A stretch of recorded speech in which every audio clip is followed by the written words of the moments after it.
ওয়াশিংটনে ট্রাম্পের ওপর ভয়াবহ হামলা, ডিনার টেবিলের নিচে আশ্রয় নিলেন অতিথিরা।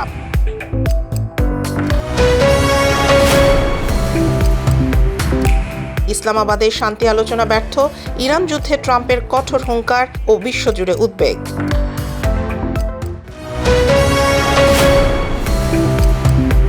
ইটালিতে অভিবাসন নীতি নিয়ে নাটকীয়তা, আইনজীবীদের বোনাস দেয়া নিয়ে বিতর্ক তুঙ্গে।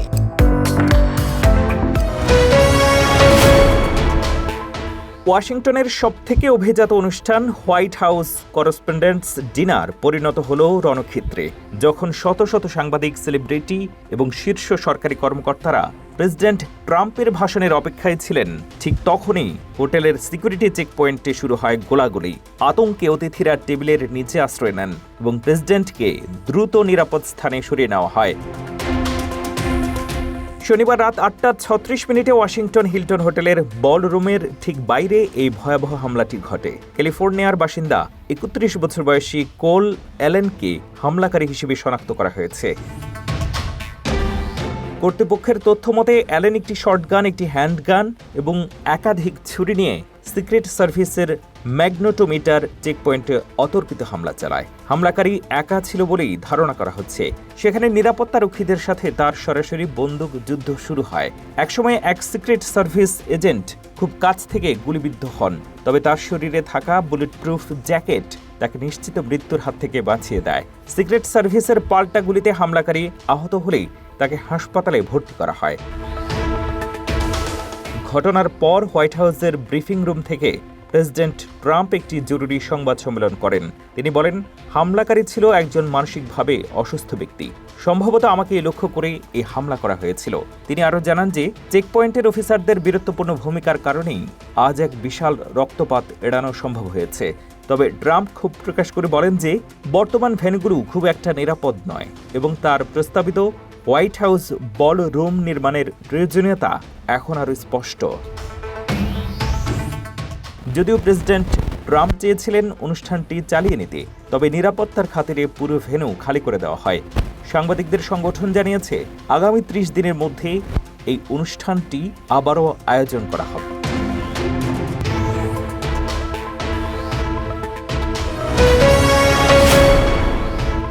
যুক্তরাষ্ট্র, ইসরায়েল এবং ইরানের মধ্যকার যুদ্ধ কি তবে আরও দীর্ঘায়িত হতে যাচ্ছে? 2 মাস ব্যাপী চলা এই সংঘাত নিরসনে যে কূটনৈতিক আশার আলো দেখা গিয়েছিল নতুন সপ্তাহের শুরুতেই তা অনেকটা ম্লান হয়ে গেছে। ওয়াশিংটন এবং তেহরান উভয় পক্ষই তাদের কঠোর অবস্থান থেকে সরে আসতে নারাজ, যার ফলে বিশ্ব অর্থনীতিতে এক গভীর অনিশ্চয়তা তৈরি হয়েছে। পাকিস্তানের মধ্যস্থতায় ইসলামাবাদের যে শান্তি আলোচনার পরিকল্পনা ছিল তা বড় ধরনের ধাক্কা খেয়েছে। ইরানি পররাষ্ট্রমন্ত্রী আব্বাস আরাঘচি খালি হাতে পাকিস্তান ত্যাগ করেছেন। অন্যদিকে মার্কিন প্রেসিডেন্ট ডোনাল্ড ট্রাম্প তার বিশেষ প্রতিনিধিদের পাকিস্তান সফর বাতিল করে দিয়েছেন। ট্রাম্পের মতে ইরানের প্রস্তাবগুলো ছিল অপর্যাপ্ত। সামাজিক মাধ্যমে তিনি দাবি করেছেন যে ইরানের নেতৃত্বে চরম বিশৃঙ্খলা চলছে এবং আলোচনার সব চাবিকাঠি এখন যুক্তরাষ্ট্রের হাতে। তবে ইরান এই অভিযোগ সরাসরি প্রত্যাখ্যান করেছে। প্রেসিডেন্ট মাসুদ পেজেকশিয়ান স্পষ্ট জানিয়েছেন যে কোনো প্রকারের হুমকি বা অবরোধের মুখে তারা আলোচনায় বসবে না। ইরানের দাবি, আলোচনার আগে যুক্তরাষ্ট্রকে অবশ্যই তাদের বন্দরগুলোর উপর থেকে নৌ অবরোধ তুলে নিতে হবে। তেহরান আরও জানিয়েছে যে তারা কোনো সর্বোচ্চ দাবি মেনে নেবে না এবং দেশের নেতৃত্ব এখন সর্বোচ্চ নেতার অধীনে সম্পূর্ণ ঐক্যবদ্ধ। এই সংঘাতের সবচেয়ে বড় প্রভাব পড়ছে তেলের বাজারে। হরমুজ প্রণালী দিয়ে বিশ্বের 1/5 জ্বালানি সরবরাহ হয়, যা এখন প্রায় বন্ধ। ফলে তেলের দাম কয়েক বছরের মধ্যে সর্বোচ্চ পর্যায়ে পৌঁছেছে, যা বিশ্ববাজারে মুদ্রাস্ফীতিকে উস্কে দিচ্ছে। এরই মধ্যে ইসরায়েল, লেবানন, হিজবুল্লাহর উপরের থেকে নতুন করে হামলার নির্দেশ দেওয়ায় আঞ্চলিক উত্তেজনা আরও চরম আকার ধারণ করেছে। শান্তি আলোচনা এখন মৃতপ্রায়। এক পক্ষ দাবি করছে তারা সব কার্ডের মালিক, অন্য পক্ষ বলছে তারা মাথা নত করবে না। এই দুই শক্তির দ্বন্দ্বে এখন গোটা বিশ্ব এক চরম অনিশ্চয়তার মধ্য দিয়ে যাচ্ছে। উচ্চশিক্ষার রঙিন স্বপ্ন নিয়ে যুক্তরাষ্ট্রে পাড়ি জমিয়েছিলেন জামিল আহমেদ লিমন ও নাহিদা সুলতানা বৃষ্টি, কিন্তু লিমনের রুমমেটের নৃশংসতায় সেই স্বপ্ন এখন এক বিভীষিকায় পরিণত হয়েছে। ফ্লোরিডার ইউনিভার্সিটি অব সাউথ ফ্লোরিডার এই দুই পিএইচডি শিক্ষার্থীর মর্মান্তিক মৃত্যুতে স্তব্ধ পুরো দেশ। আজ আমাদের বিশেষ প্রতিবেদনে থাকছে এই চাঞ্চল্যকর হত্যাকাণ্ডের আদ্যোপান্ত। গত 16 এপ্রিল থেকে নিখোঁজ ছিলেন জামিল ও বৃষ্টি। জামিল ছিলেন ভূগোল ও পরিবেশ বিজ্ঞান বিষয়ের পিএইচডি শিক্ষার্থী এবং বৃষ্টি পড়তেন কেমিক্যাল ইঞ্জিনিয়ারিংয়ে। দীর্ঘ তল্লাশির পর গত শুক্রবার উদ্ধার হয় জামিল আহমেদ লিমনের নিথর দেহ। তবে নাহিদা সুলতানা বৃষ্টির পরিণতি ছিল আরও ভয়াবহ। তদন্তকারী সংস্থার ধারণা, তাকে হত্যার পর দেহ কয়েক টুকরো করে নদীতে ফেলে দিয়েছে ঘাতক। এই নৃশংস হত্যাকাণ্ডের মূল অভিযুক্ত লিমনেরই রুমমেট ফিলিস্তিনি বংশোদ্ভূত হিশাম আবু ঘরবে। হিলসবরো কাউন্টি শেরিফের অফিস জানিয়েছে হিশামকে গ্রেফতার করা হয়েছে এবং তার বিরুদ্ধে পরিকল্পিত হত্যার বা ফার্স্ট ডিগ্রি মার্ডার এর অভিযোগ আনা হয়েছে। তদন্তের শুরুতে হিশাম পুলিশকে কিছু তথ্য দিলেও বর্তমানে সে নীরবতা পালন করছে, যা বৃষ্টির দেহাংশ উদ্ধারের প্রক্রিয়াকে জটিল করে তুলেছে। এই ঘটনায় ফ্লোরিডায় অধ্যয়নরত প্রায় 500 বাংলাদেশি শিক্ষার্থী সহ পুরো যুক্তরাষ্ট্রে বসবাসরত প্রবাসী বাংলাদেশিদের মধ্যে শোক ও ক্ষোভের ছায়া নেমে এসেছে। ওয়াশিংটনে বাংলাদেশ দূতাবাস এবং ফ্লোরিডা কনসুলেট পুরো বিষয়টি নিয়ে মার্কিন প্রশাসনের সাথে সার্বক্ষণিক যোগাযোগ রক্ষা করছে। জামিল ও বৃষ্টির বিয়ের কথা চলছিল, কিন্তু ঘাতকের বুলেটে সব স্বপ্ন এখন নিছক স্মৃতি। প্রবাসী বাংলাদেশিরা দাবি তুলেছেন এমন জঘন্য অপরাধের বিচার যেন দ্রুততম সময়ে নিশ্চিত করা হয়। মার্কিন গণমাধ্যমেও এই হত্যাকাণ্ড গুরুত্বের সাথে প্রচার করা হচ্ছে। মেধাবী দুই শিক্ষার্থীর এমন বিদায়ে শোকাতুর তাদের পরিবার। বৃষ্টির খণ্ডিত দেহ উদ্ধার ও হত্যাকাণ্ডের মূল রহস্য উদ্ঘাটনে এখনও তদন্ত চালিয়ে যাচ্ছে মার্কিন পুলিশ।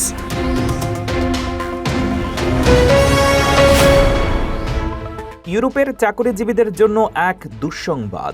গত 5 বছরে আপনার বেতন কি বেড়েছে? হয়তো কাগজে কলমে বেড়েছে, কিন্তু বাস্তবে আপনার কেনার ক্ষমতা কমে গেছে। সাম্প্রতিক তথ্য বলছে ইউরোজোনে গত 5 বছরে প্রকৃত মজুরি কমেছে 3%। কিন্তু কেন এমনটা হলো, আর কোন দেশের মানুষ সবচেয়ে বেশি ক্ষতিগ্রস্ত? ইউরোস্ট্যাটের তথ্য অনুযায়ী 2020 থেকে 2025 সালের মধ্যে ইউরোপীয় ইউনিয়নে গড় স্থূল মজুরি 21.9% বৃদ্ধি পেলেও একই সময়ে জীবনযাত্রার ব্যয় বা মূল্যস্ফীতি বেড়েছে 25.6%। ফলে গড়ে সবার ক্রয় ক্ষমতা 3% কমেছে। 30টি দেশের মধ্যে 12টি দেশেই বেতন মূল্যস্ফীতির সাথে পাল্লা দিতে পারেনি। এই লড়াইয়ে সবচেয়ে বড় বিজয়ী হিসেবে উঠে এসেছে বুলগেরিয়া। দেশটিতে গত 5 বছরে প্রকৃত মজুরি বেড়েছে 37.4%।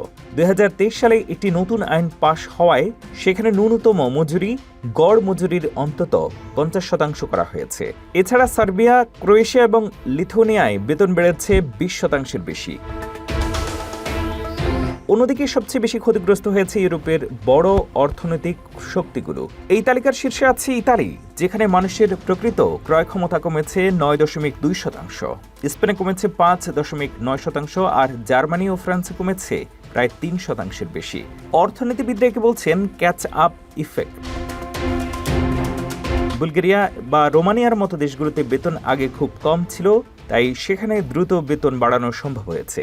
কিন্তু জার্মানির মতো সমৃদ্ধ দেশে, যেখানে বেতন আগে থেকেই অনেক বেশি, সেখানে মূল্যস্ফীতির সাথে তাল মিলিয়ে বেতন বাড়ানো অনেক কঠিন হয়ে দাঁড়িয়েছে।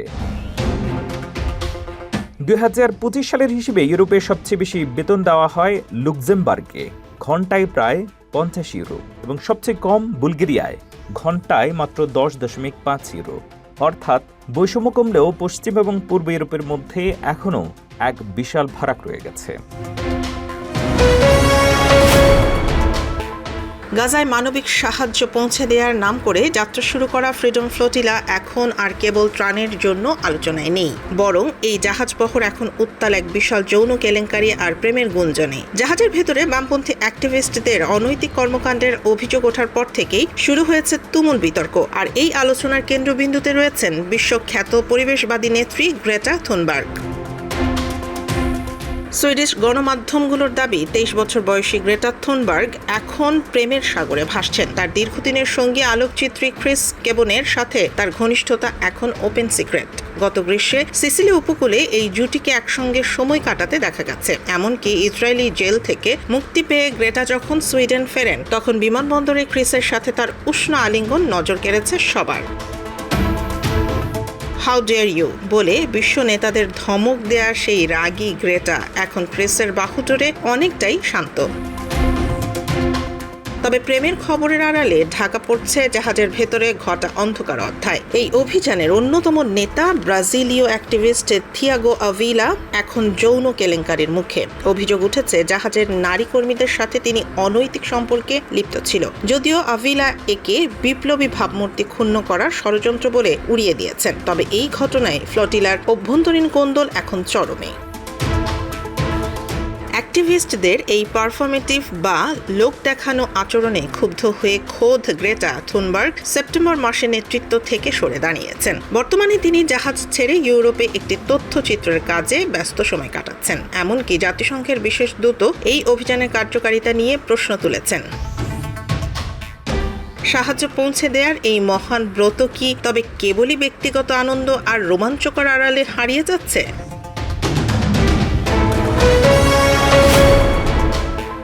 ইতালিতে অভিবাসন নীতি নিয়ে এক নজিরবিহীন নাটকীয়তা দেখা দিয়েছে। মাত্র কয়েক ঘন্টার ব্যবধানে পাল্টে গেছে সরকারি ডিক্রি। অভিবাসীদের স্বেচ্ছায় নিজ দেশে ফেরত যাওয়ার জন্য রাজি করাতে পারলে আইনজীবীদের বিশেষ বোনাস দেওয়ার একটি প্রস্তাব নিয়ে শুরু হয়েছে সাংবিধানিক বিতর্ক। ঘটনাটি শুরু হয় 24 এপ্রিল, যখন ইতালির পার্লামেন্টে একটি অদ্ভুত বিল পাশ হয়। বিলে বলা হয়েছিল, কোনো আইনজীবী যদি কোনো অভিবাসীকে স্বেচ্ছায় দেশে ফিরতে রাজি করাতে পারেন, তবে সরকার তাকে 615 ইউরো বোনাস দেবে। কিন্তু এই সফলতা ভিত্তিক পেমেন্ট নিয়ে আপত্তি জানান প্রেসিডেন্ট সার্জিও মাতারেল্লা। তার মতে এটি একজন আইনজীবীর নিরপেক্ষতা নষ্ট করতে পারে। প্রেসিডেন্টের আপত্তির মুখে প্রধানমন্ত্রী জর্জিয়া মেলোনি কয়েক ঘন্টার মধ্যেই ডিক্রিটি সংশোধন করতে বাধ্য হন। নতুন সংশোধনী অনুযায়ী এখন শুধু আইনজীবীরাই নন, অন্যান্য স্বীকৃত কাউন্সিলররাও এই ফি পাবেন। সবচেয়ে বড় পরিবর্তন হলো, এখন থেকে অভিবাসী ব্যক্তি দেশে ফিরে না গেলেও কাউন্সেলিং করার জন্য এই ফি দেওয়া হবে। অর্থাৎ পেমেন্টটি আর সফলতার উপরে নির্ভর করছে না। ইতালির সরকার 2028 সাল পর্যন্ত এই খাতের জন্য 1.4 মিলিয়ন ইউরো বরাদ্দ করেছে। গত বছর অর্থাৎ 2025 সালে ইতালি মাত্র 3604 জনকে ফেরত পাঠাতে পেরেছিল, যা মোট প্রত্যাখ্যাত অভিবাসীর 10%-এরও কম। এই সংখ্যা বাড়াতেই সরকার মরিয়া হয়ে এই ইনসেন্টিভ বা বোনাস চালু করেছে। তবে মানবাধিকার সংস্থাগুলো এবং ন্যাশনাল বার কাউন্সিল এই সিদ্ধান্তের কঠোর সমালোচনা করছে। তাদের মতে এটি আইনজীবীদের রাষ্ট্রের আজ্ঞাবহ কর্মচারীতে পরিণত করতে পারে। ইতালির স্বরাষ্ট্র মন্ত্রণালয় আগামী 30 দিনের মধ্যে এই আইনের বিস্তারিত গাইডলাইন প্রকাশ করবে।